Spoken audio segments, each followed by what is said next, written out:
그리고 다방면으로 잘합니다.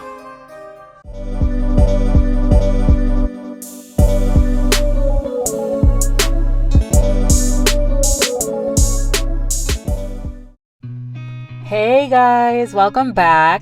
So I just recently started on the new Netflix drama, Business Proposal.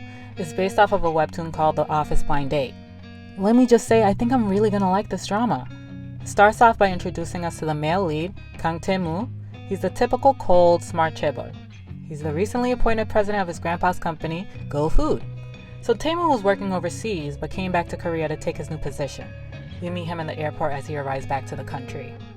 We then meet the female lead, Shin Hari. She's a food researcher who happens to work at Go Food.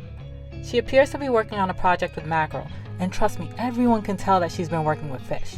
The funk was real.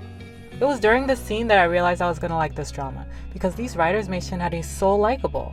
She's down to earth and doesn't take herself seriously at all. Great female lead. Anyway, she finishes up her work, then joins her coworkers in an auditorium for a presentation.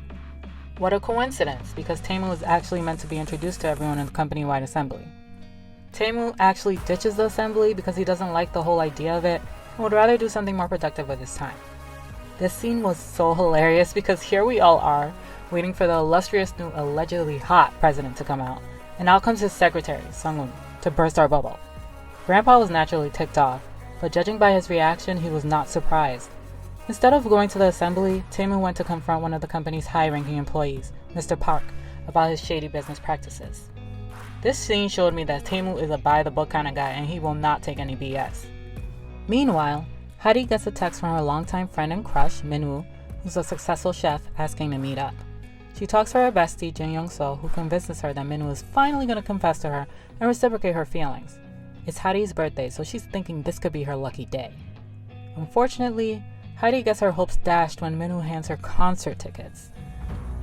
So much for declaring his undying love. Ugh, Hari looks so upset. This man has done a number on our girl. She is head over heels, guys, and this man is clueless. So obviously she's upset and this ruins her night. Her family owns a chicken restaurant, and that night she even ends up taking out her emotions on the neighboring restaurant owner. One little push and she finds herself injuring the owner and having to pay for his broken store sign. So yeah, our girl has a temper. What she doesn't have is money. Tae-moo goes home after skipping the presentation and talks to his grandpa as he scolds him for skipping out on his welcome. You can tell that they love each other and they have a good relationship. This was actually such a relief because I was not looking forward to another evil grandpa trope. So grandpa goes from complaining about the event to complaining about Tae-moo's love life. He wants him to get married, and most importantly, he wants him some grandbabies, okay? Dagu comes up with a plan for Tae-moo to go on 20 blind dates. Tae-moo flat out refuses, but Dagu uses his fake illness trick to soften him up. Tae-moo eventually agrees, but with a catch. He'll only do it if he can fire Mr. Park. Mr. Park's dad was actually a longtime friend of Dagu, but he still concedes because he really needs Tae-moo to go on these dates. He wants those babies, guys. He needs those babies. Back to Hari. The next day, Young-soo meets up with Hari to complain about how her dad is pestering her to go on blind dates.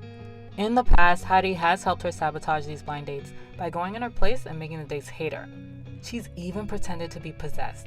Yeah, that was a sight to see. So Young-soo begs Hari and she finally gives in when she promises to pay her. Remember, Hari has some new expenses now. You know, that incident at the restaurant? Yeah, she needs to pay him back. Young-soo's dad happens to own a successful fashion company, so she gives Hari a quick makeover and sends her on her way. Imagine Hari's surprise when she ends up face to face with her own boss. She tries everything in her book to put him off. She acts snooty, promiscuous, and even cringy, but Tae-moo is not fazed. This scene had me cracking up, y'all. Hari is surprisingly good at playing into the role of this crazy rich girl. Guys, she even gets mistaken as a two-timing homewrecker, but Tae-moo brushes it off. Hari obviously thinks she's succeeding in ruining the date, because obviously, who would want to marry a homewrecker? But what she doesn't know is that Tae-moo has decided to marry this fake Jin Young-soo. His reasoning is very simple. He's tired of his grandpa bugging him and he doesn't want to be on any more dates. Poor, clueless Hari goes to report her supposed success and even celebrates with Young-soo, only for them to later find out that this man actually wants to marry her. Young-soo begs Hari to go on one more date to reject Tae-moo, and she eventually agrees. The next day, Hari goes to work and ends up running into Taemu and Dagu. She tries to hide her face but ends up dropping her ID card. Taemu proceeds to pick it up and give it back to her. He recognizes her name and finds out that he's read one of her proposals in the past, The Bucket List Fish, and was actually impressed with her work. Aside from those two, we see Young-soo and Sung-hoon have a chance encounter in front of a convenience store.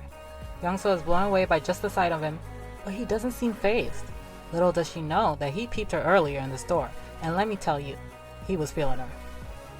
Hadi follows through with her promise and goes on another date with Taemu. She shows up and thoroughly rejects him. She questions him on his intentions and states that she would never marry anyone she doesn't even know. Taemu suggests going on 10 days to get to know each other better. Her answer? Still no. She struts away, only to almost run into Minwoo. Remember, she's still dressed up as a character, this fake Young-soo, right? So Hadi panics and tries to avoid him. In her panic, she runs into a random car and comes face to face with none other than Taemu. And that's where the episode ends.